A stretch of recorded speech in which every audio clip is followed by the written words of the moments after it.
Sim, esse caso do Mike, a gente nunca vai entender o que passou na cabeça do Mike. Não adianta discutir o que passou na cabeça dele. Não adianta discutir se ele quis farçar ou não. Isso. A gente tem as evidências, né? Tinha uma luz, a luz sempre esteve ali. Sim. E aí você tem que se perguntar, será que o Mike, que mora ali, nunca viu aquelas luzes? Ou realmente, à noite ele não fica ali, não viu? Agora a gente julgar realmente o que ele viu ou não, é muito complicado. A gente teve na lata, Tigre, você, Daniel, Sacani, Ricardo Ventura. Luciano. Sim. Hã? Ele, o Tigre. Falei, Tigre.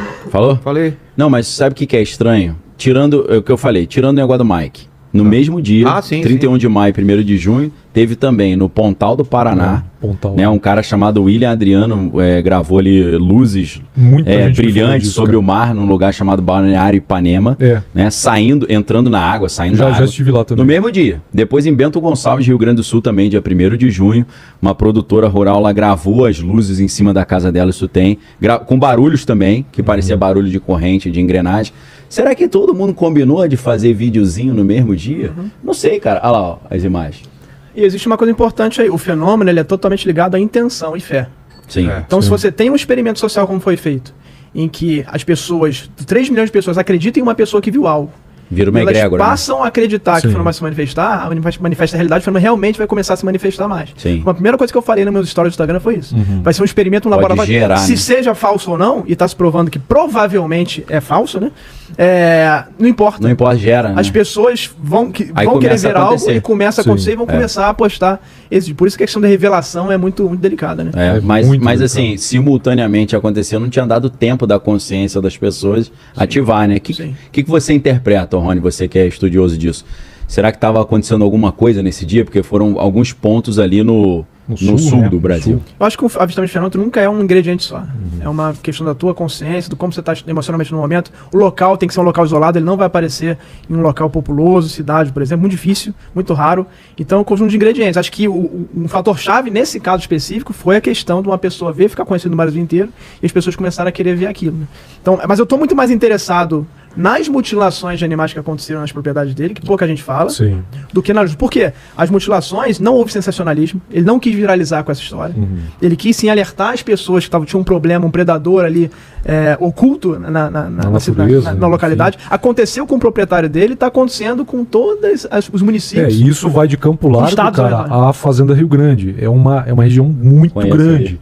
Eu levantei casos, cara, que vão de Campo Largo à Fazenda Rio Grande. Tem um caso que a câmera pegou, era um cachorro, realmente, ali em Fazenda Rio Grande, fazendo isso, só que aí o ferimento era completamente diferente daquele que você está acostumado a documentar. Com aquele padrão de, às vezes é cirúrgico, às vezes é só extrair o órgão, furo, é diferente. Sangue, né? É diferente, cara, é bem diferente. Então, assim, aquela região é uma região que manifesta muita coisa, muitos fenômenos, né? E essa mutilação está acontecendo no Brasil inteiro. Será interessante se ele pudesse um dia, né? Ele falou que tirou fotos e tem imagens também disso, talvez um dia dividir, poder revelar isso, né? Agora, casos de luzes em montanhas, cara, eu recebo todo dia casos. O que acontece é que se você tem uma luz parada numa montanha, qual a maior probabilidade? É que seja algo prosaico, algo explicável. Um balão. Né? Então, se eu fosse parar para analisar todo o caso de luz em montanha, eu só faria isso da vida.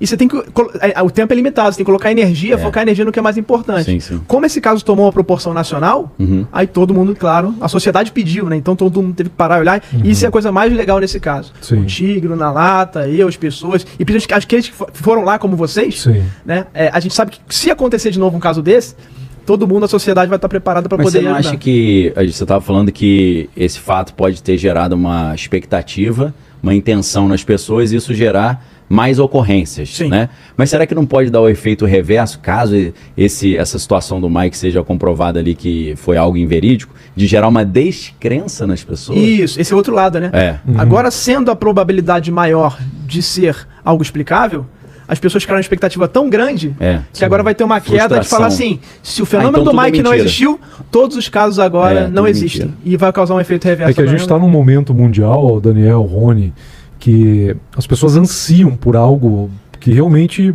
mude as coisas, né? E um evento como esse, todo mundo sabe que mudaria tudo da água para o vinho. Religião, política, as crenças em si, né? E eu não sei, cara... Eu senti algo muito parecido com isso na década de 90 com o fenômeno chupacabra, que ia pra TV e foi uma coisa muito parecida, sabe? televisionada, o hype assim forte e todo mundo... era um assunto do momento, mas dava para sentir uma energia diferente. E eu senti isso de novo, sabe? As pessoas querendo que realmente isso seja verdade. E aí, é o que eu tentei colocar desde o início. Pessoal, sem um estudo aprofundado de quem entende do assunto, e não sou eu, cara, eu sou do mato, sou da sobrevivência, aviação, meteorologia. Eu vou resgatar pessoas no mato às vezes porque eu vivo no mato, então eu tento usar isso para ajudar.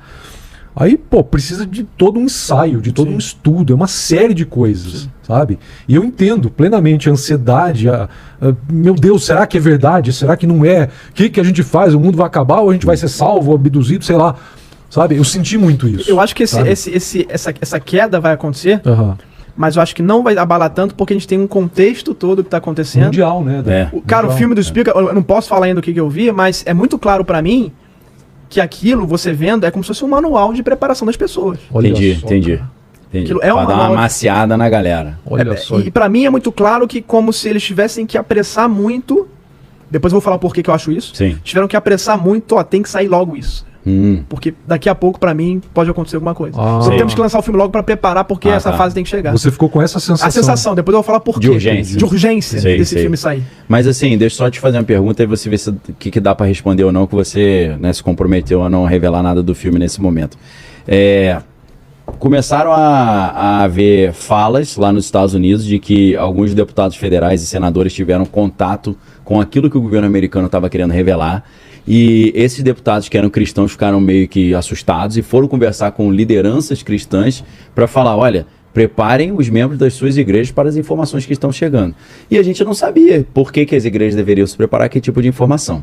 Aí agora começam a dizer que o governo americano estava prestes a liberar uma informação de que o que eles receberam dos alienígenas é que Deus não existe, a Bíblia é mentira, Jesus é mentira e que, na verdade, esses deuses do passado são os alienígenas que visitaram a Terra e foram eles que criaram a humanidade e não Deus. O filme dá algum insight de que o discurso é esse? É o que eu posso falar que o Spielberg falou publicamente. Que o filme vai botar de uma forma que eu não posso falar porque eu assinei o papelzinho. Lógico. O Spielberg falou assim, e há uma fala no filme disso que o Spielberg já publicou, então eu posso falar. Uma determinada personagem fala, nós fomos educados a acreditar que existe um Deus supremo e agora vocês estão nos apresentando vários deuses supremos que podem fazer milagres. Caraca. Como que você não pode revelar isso? Como que a sociedade fica nesse momento, né? Então vai ser uma discussão que cada um com a sua cultura, religião, vai ter que discutir, né? E esses briefings que você comentou já estão acontecendo, não só os evangélicos, tem gente no Vaticano, Luiz Elizondo, que é um dos denunciantes, está no Vaticano.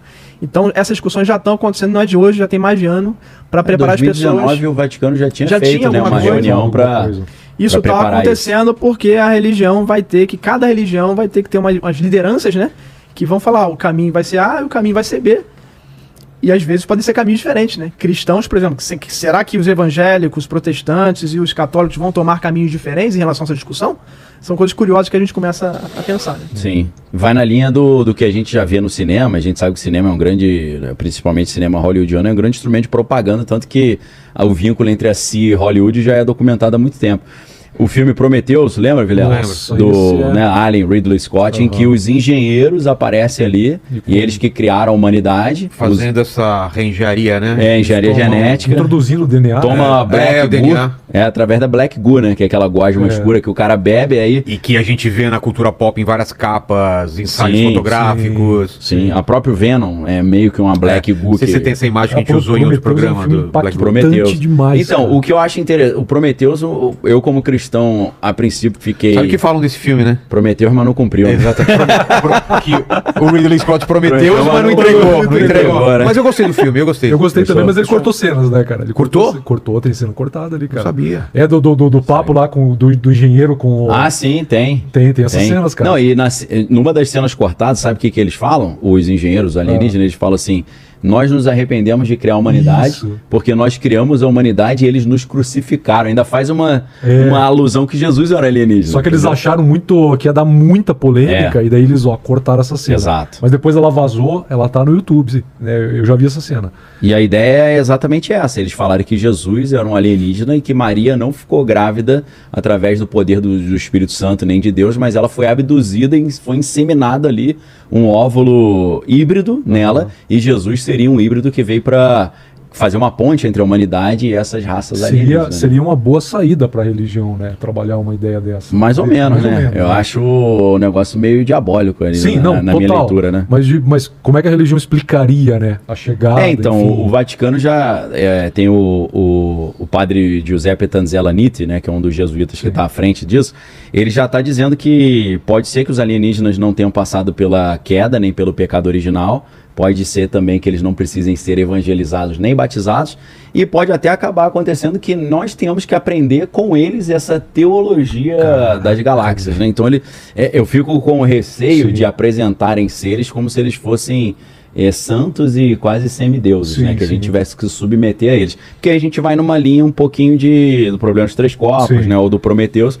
Porque no Prometheus, a parte que no início eu não gostei, depois eu gostei. Por quê? Eles se apresentam como os criadores da humanidade, que deixaram pistas ali no registro arqueológico e mapas para que os seres humanos, quando tivessem evoluído, soubessem encontrá-los.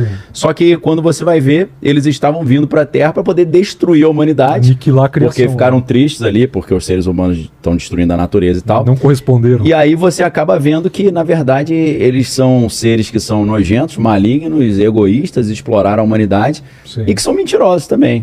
Então, assim, dá mais para você interpretar que isso é uma mentira e não a verdade revelada. Né? Eu não sei se você viu, mas pela primeira vez na semana passada, uma liderança da Igreja Católica veio declarar que aliens são demônios. Aí foi demitido. O que é o pastor Rossetti, né? O pastor exorcista-chefe. E o cara nada mais é do que da Arquidiocese de Washington, na capital dos Estados Unidos. O Papa é um Papa americano, então certamente teve um peso muito grande. Imagina um cara na capital dos Estados Unidos, exorcista-chefe, gravou um vídeo de 5 minutos, falando que inclusive as luzes são demoníacas. E dias depois ele foi destituído do cargo. Foi limado aí. Mas será que ele foi limado com a chancela do Papa ou foi uma decisão local ali? Talvez local, porque o bispo ele tem a autonomia, né? Então pode ser as duas coisas, né? Pode ter descido uma determinação ou ele, como bispo, ele tem ali porque eu sinto que não há um interesse de que os alienígenas sejam classificados como demoníacos, porque eles vão acabar passando como criadores e ou salvadores da humanidade. Eu acho que esse que é o plano que está sendo... Talvez o filme vá nessa linha. Eu não sei se o filme vai nessa linha. Eu acho que as pessoas começarem a pensar nisso é muito perigoso, porque isso pode abrir uma porta. Com certeza. Sim. Se as pessoas...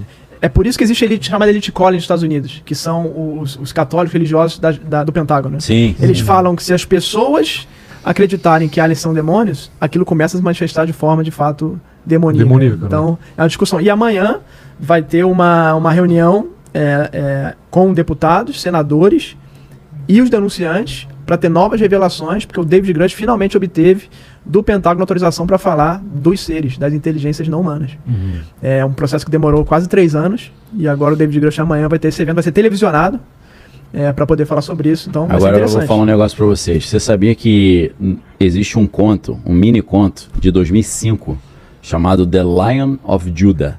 Nesse conto, 2005, o Papa que está governando é o Papa Leão XIV. Você falou isso, né? Sim. E esse Papa é o Papa que vai receber os alienígenas na história. Ele tem um vídeo falando disso. E qual que é o nome do Papa? Tem uma referência lá, cara. O Leão XIV. O nome XIV. Não, Robert. Mas nesse conto não tem nenhuma referência a ele ser americano, algo assim? Tu consegue... Não me lembro, cara, acho. Não me recordo. Mas assim, é um conto que eu achei meio de blasfêmia. Sim. Porque o Papa, o conto começa, o Papa tá com o filho bastardo dele que trabalha com ele, e ele tá na cama com uma concubina dele. Sim. Então já começa ofendendo para quem é católico, já saiba que é um conto que vai te irritar e te ofender. Mas eu achei extremamente estranho.